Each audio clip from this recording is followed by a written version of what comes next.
So here's my Privateer141. So I'm doing a, I guess it's a 4 month. I'm coming on the end of 4 months of having this bike, and it took me about that long just to get everything dialed in. So let's see. Let's look what I did to it. Let's start at the front top here, handlebars. I got some flex. What are these called again? Fast flex, I think. Fast flex handlebars with the little bushings in them. The what is it, polyurethane, I think it is. Little bushings, so that there's a little bit of cush. Eases up the the stress on my wrist. But also the sweep on this handlebar is 12 degrees. So the vast majority of mountain bike handlebars, the sweep angle is only 8 degrees. And that's not quite enough for me. I have carpal tunnel on my wrist, and just I could feel it. It's like, I can feel that carpal tunnel, and I'm not even talking about like going downhill. I'm talking about just riding on the road, flat road. Holding my hand in this grip position with the 8 degrees, my wrist feels it. Just after like 1 mile, 1 mile of riding on the road, I can feel it. If I switch my hand position around to like this, it gives me a little bit more rotation, right, from the thumb here to here. It gives me a little bit more rotation on the wrist. That actually relieves some of that strain on my wrist, and that pain goes away. So anyways, so I end up getting the 8 degrees, and going from 8 degrees, the original 8 degrees to 12 degrees, and that made a difference right there. That's almost like the difference of me feeling from with the 8 degree sweep, holding it right here to putting it right here. So now with the 12 degrees, holding it right here, feels like I'm holding it like right here with the 8 degrees. So that helped a lot. Also, this handlebar actually has a higher rise than the original handlebars. I believe this one is 35 millimeters, whereas the original one is probably 25 or 20. Because the Fast Flex handlebar uses a 31/8, which is the older bar diameter. I had to get a Industry 9 stem, Industry 9 stem 31/8 as well, because obviously the previous one was a 35 stem. Length is still the same. Actually, also I think the stem right here has a little bit of height to it. If you look at the offset, it's not zero. It's like I'm not sure if it's 6 millimeters more or 6 degrees. I think it's 6 millimeters. You can either drop 6 millimeters or raise 6 millimeters from centered. So I got that. So those two things actually cause the handlebars to rise more. So the riser bar, more rise, and also more rise here versus the original handlebar bar stem. It was a 0 degree, same length. So I got some rise from there. Let's see if I went from 20 to 35, so that's 15 plus 6, so that's 21 millimeters of rise. So that's like that's about 3/4 of an inch, I think, or just over 3/4 of an inch. As far as my handlebar to seat height, let's actually look at it real fast. From here, it's kind of hard to tell, but my handlebar is definitely higher than my seat height by at least a couple inches, if not two or 3 inches. It looks like about 3 inches higher. My handlebar position right here versus my seating position right here. Looks like it's about I would say 3 inches or so higher. Versus before, it was very close to being closer to being leveled. Not quite level. The handlebar was still a little bit higher, but it's now it's even more of a distance, and that gives me more comfort as well on my back and such, right? So you don't have to lean over as much. All right, so that's from the top. Let's stay at the top. Seat, or saddle, I should say. This is still the original saddle, but if you look at it, you notice that I have it pointing down. And the reason I have it pointing down is, this is a trail bike. And on the trail that I usually ride, what I normally ride, when I was out of shape, it took me about 2 hours to do that ride. Now that I'm in better shape, it's taking me about an hour and a half. So basically, I reduced my time down to an hour and a half. So I spent at least a good hour climbing, and the rest of the time I'm either going downhill or I'm on the flats. So that was when you're climbing, the angle of the trail is going up. So when the trail is going up, the seat will actually level out. So that's why you point it down. That's the reason why you point it down on a like on a cross country bike or a trail bike versus on a downhill bike. You're spending all the time going downhill, so you actually point the seat saddle upwards, because that way when the trail is going down, the saddle will actually level out. So that's the thing right there. Spend a little bit of time of adjusting the seat height here and there. I started out with it definitely lower. I started out with, I think, like up about right here or so. Then I raise it until I'm here.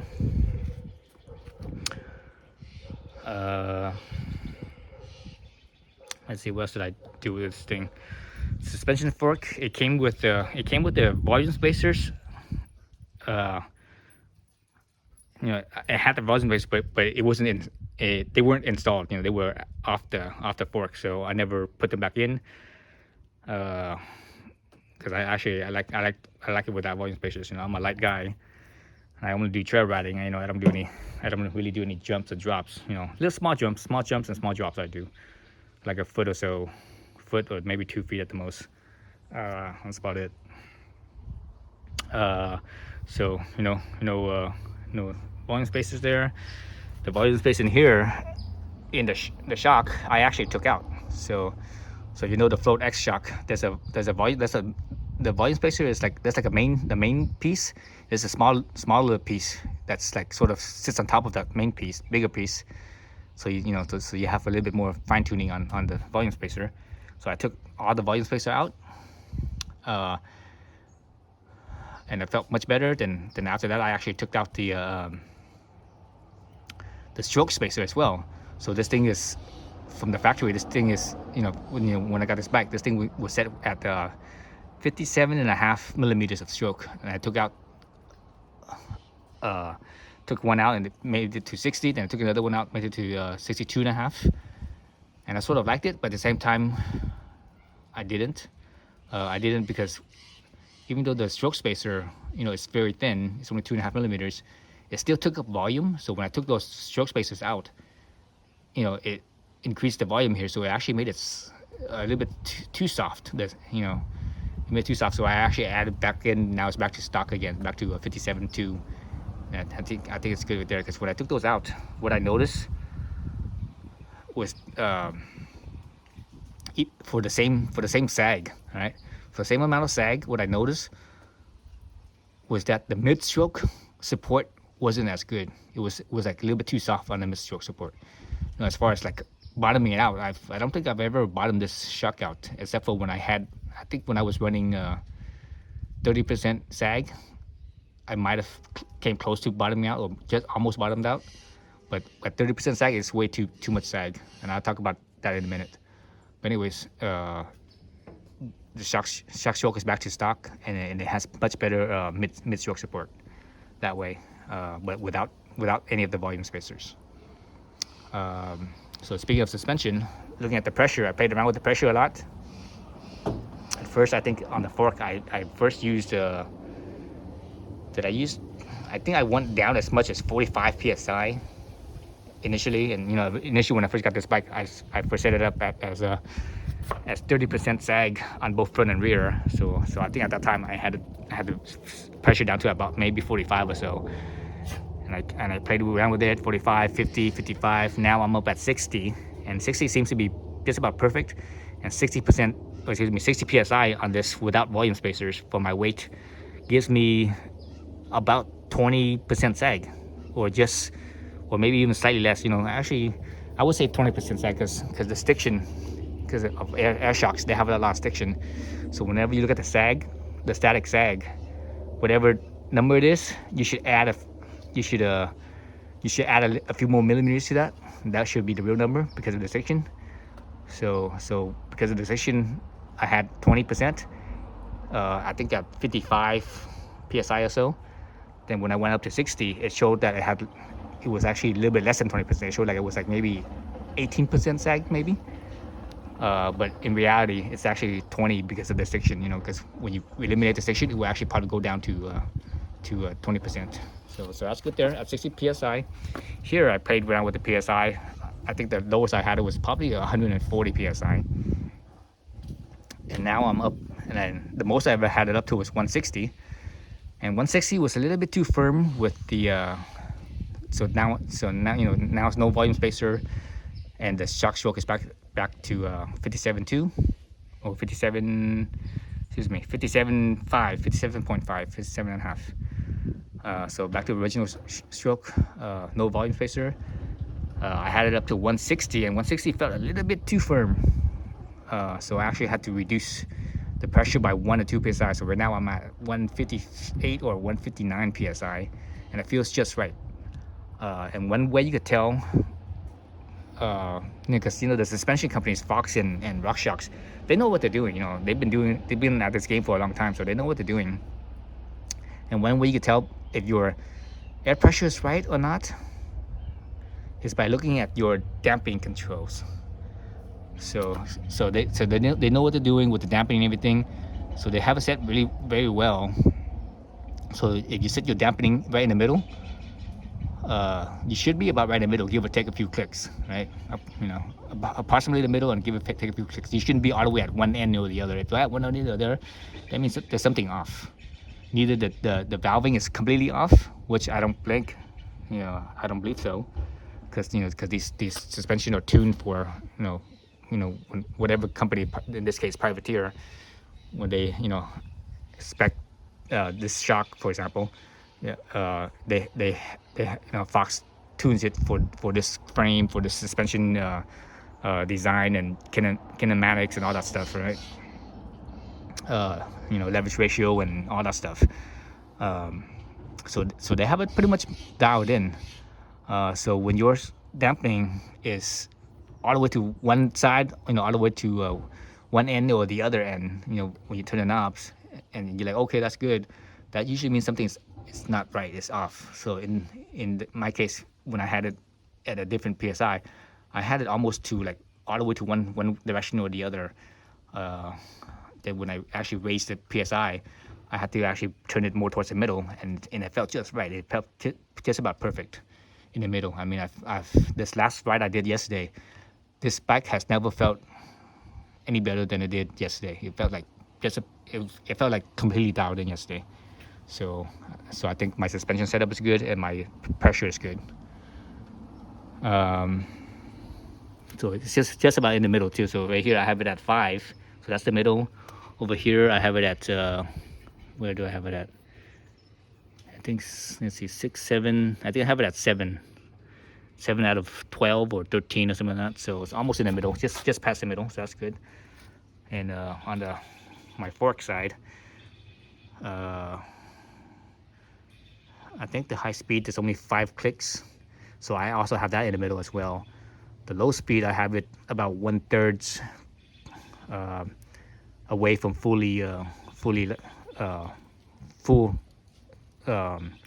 low speed compression. So that's about right too. So you're looking at from about the middle and going to as much as 1/3 or so, one way or the other, from full lock to lock. So that's about the range. So everything's dialed in there in suspension, and it rides really well. It's like it climbs really well. At that 20% sag that I'm using, it climbs really well, descends really well. When I'm jumping and stuff and I land, everything feels just right. It feels really balanced. Both the front and rear feels like perfectly balanced with each other. Even when I'm jumping and I'm landing, sometimes when your pressure is off, your spring rate is off, you might feel like, oh, maybe the shock is a little bit too soft, or the fork's a little bit too soft compared to the other. But this, it feels perfect. Everything mates really well. Let's see, what else did I do? I added the little dust guarder here that reduces the dust on my stanchions. It actually works surprisingly well. My stanchions has stayed a lot cleaner ever since I added this dust guard on here, this mud guard.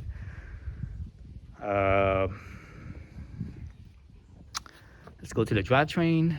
So drivetrain wise, on the crank, obviously this is not a GX crank. This bike came with a GX crank, so I have a race face. What is this, A effect? So anyways, so I tried the original crank was a 170. I bought it 165, and I think 165 is good because I'm getting less pedal strike.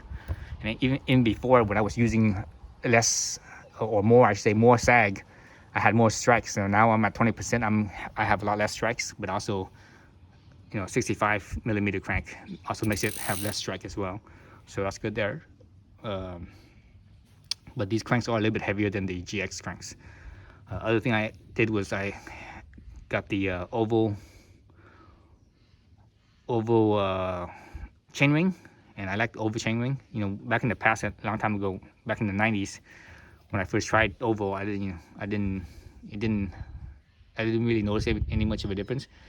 But now I actually do, and I actually like this better. It makes for a smoother pedaling, I should say. Down the rear, see, it's all scratched up, but it works perfectly fine. On the rear here, I changed. The original, this was all GX drivetrain, and I changed it to Shimano, I should say Shimano cassette and chain. So you can still use a SRAM derailleur. So when you use a SRAM derailleur, you have to use a SRAM shifter because the leverage ratio here is different versus Shimano. So if you use a Shimano derailleur, you have to use a Shimano shifter as well because the leverage ratio matches.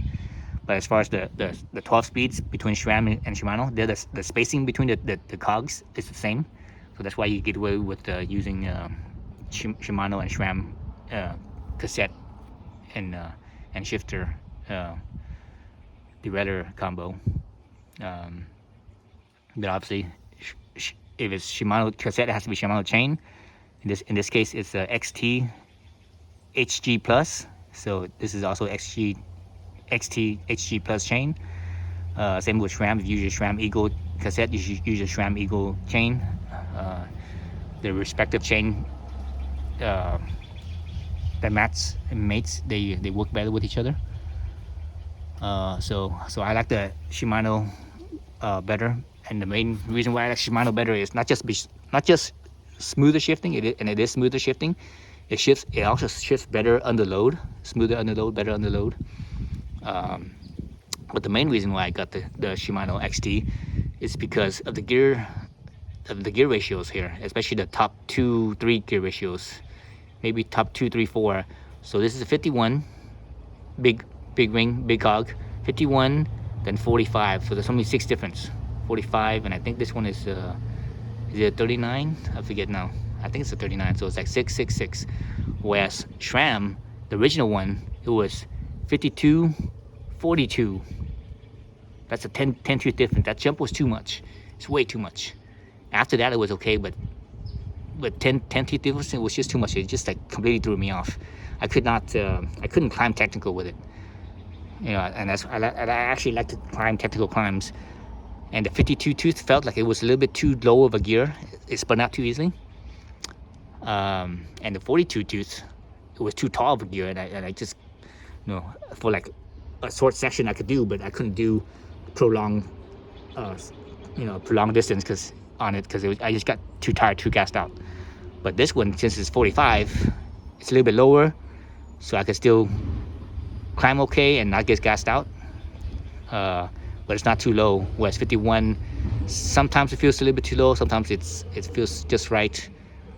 On this last ride, first time ever on this bike, I did my uphill climb and I did not put my foot down at all. So I came close to putting my foot down a few times, but I was able to make it up without putting the foot down.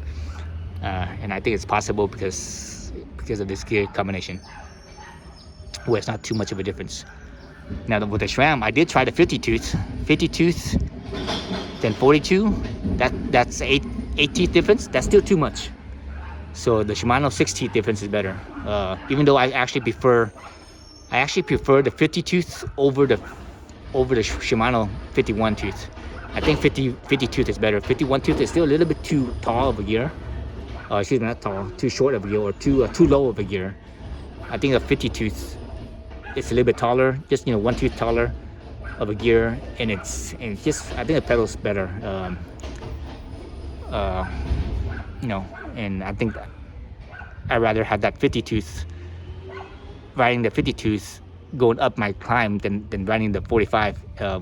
Yesterday when I did the climb without stopping or without putting my foot down at all, I did it on the 51, and I wouldn't be able to do it on the 45 because I'm simply not in shape, good enough shape to do it on the 45. I would have gassed out.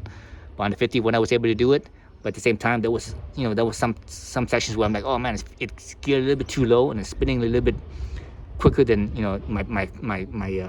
my foot pedal spinning was a little faster and a lighter, less resistance than I would have liked. I would have liked it a little bit slower or a little bit more resistance, so the pedal wouldn't just fall, get pushed down so easily, right? You want a little bit more resistance, especially when you're climbing and technical. That extra little bit of resistance there will give you a little bit better balance. It counters, it counters your balance a little better, because when your feet just push down too easily, it actually throws you off balance. So I think the 52 would have been better. It would have been better if it was like 50, then maybe 45, and 40 or something like that. It's a little bit. I would have preferred a different combination. So anyways, so that's the drivetrain. So the Shimano was much better, I think. At least the XT, the ratio, the top 3-4 gears, I think is much better than the SRAM. That jump in SRAM that it has, that 10 teeth jump, that's way too much, and even 8 teeth is too much. This one is only 6 teeth, and then I think that's good. I wouldn't want more than 6 teeth. 6 teeth, or maybe even 5 teeth might even be better. Let's see, what else with this bike did I change? I think that's about it. That's all I changed. Oh, and my tires. So tires, I'm running Maxxis Recon. Recon 2.6, both front and rear. So the 2.6 gives me a little bit more cush.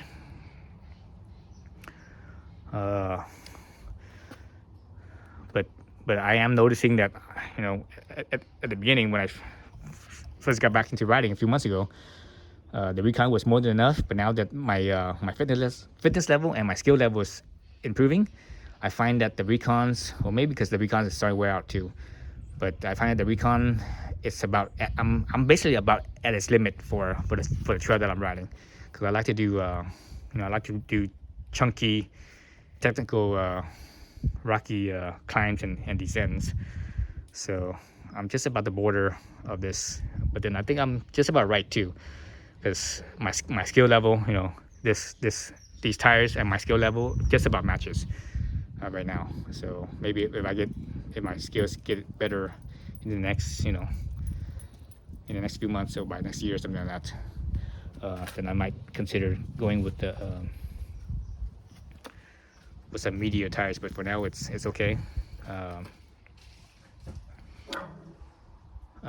Let's see. So at the beginning, I was playing around with tire pressure. I think when I first got back into riding, I was using 20 psi for the rear, and I think about 17.5 for the front. And at that psi, it's just too soft. I was actually pinch flatting, and I was, this is my second bike since I got back into mountain biking. The first bike was my Itzo, YT Itzo, and I had that for 4 months, and this bike is on 4 months. And actually that bike, it took me about 4 months as well to get it all dialed in to feeling good.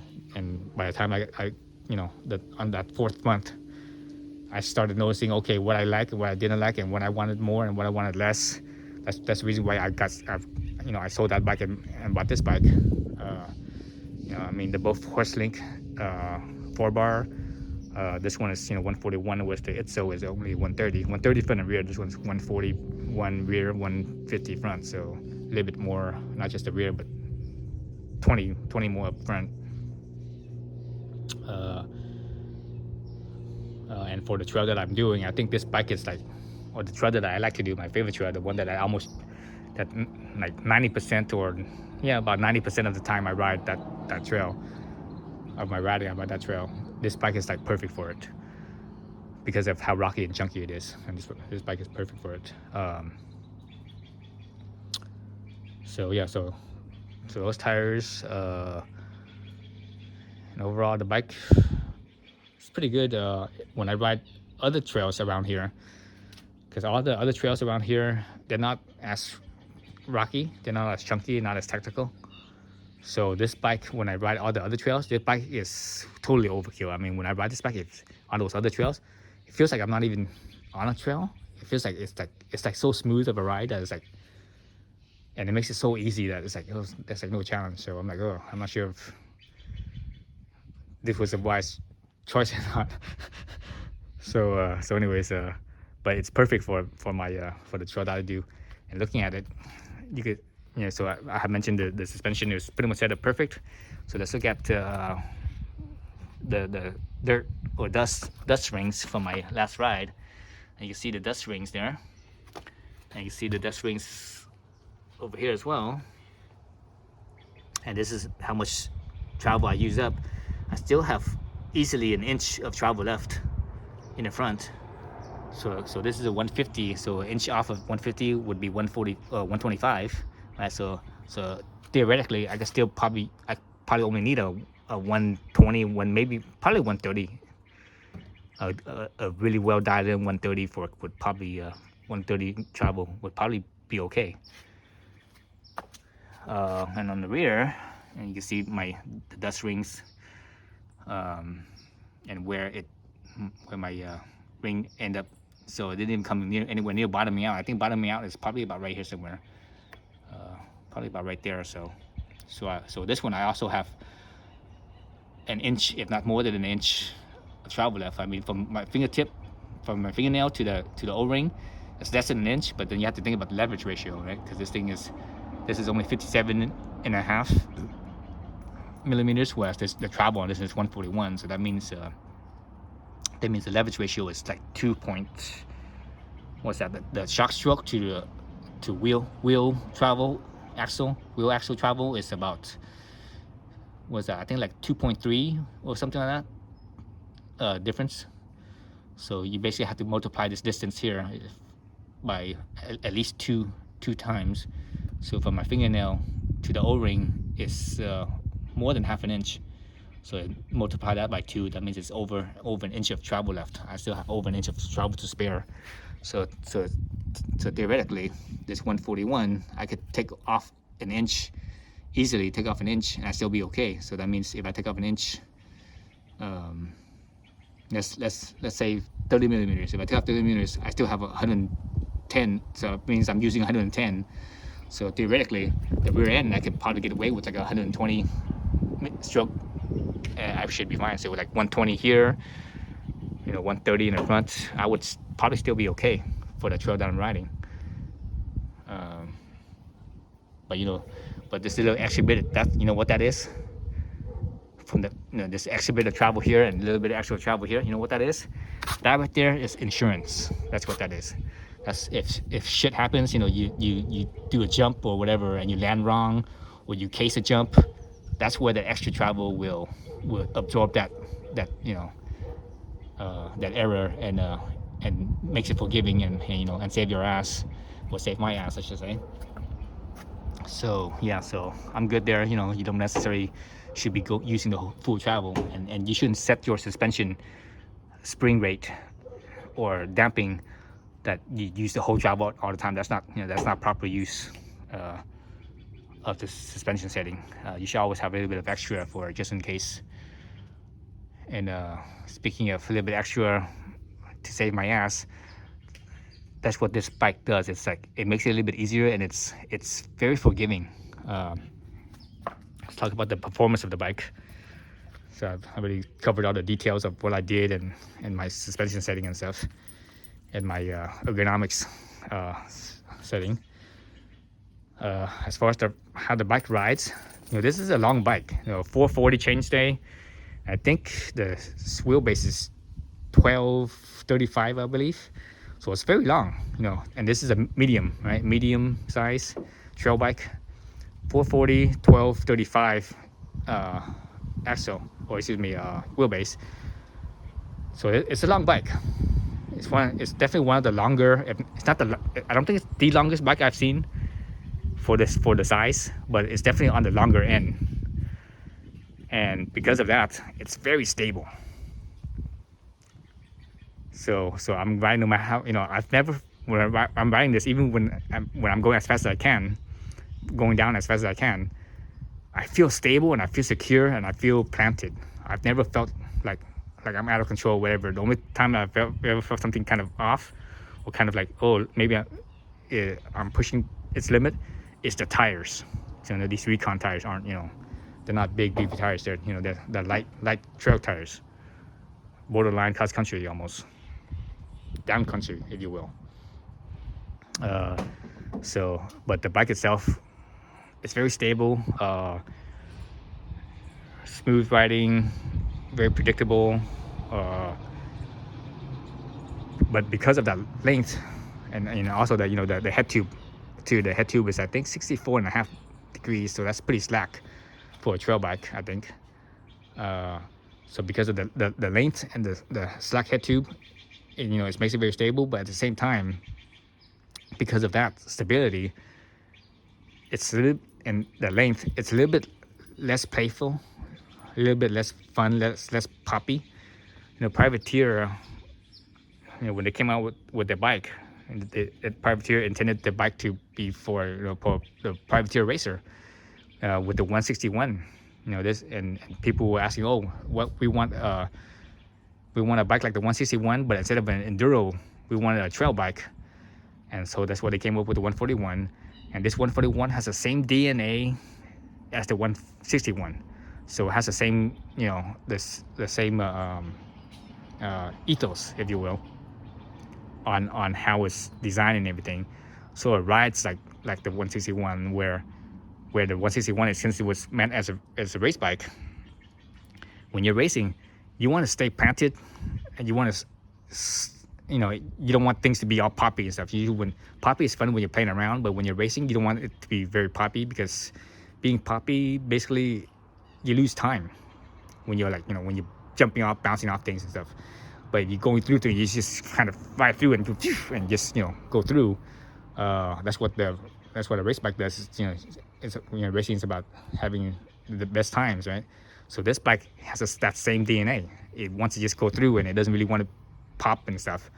So it's not as poppy and playful as you know, a shorter bike with a slightly steeper head angle.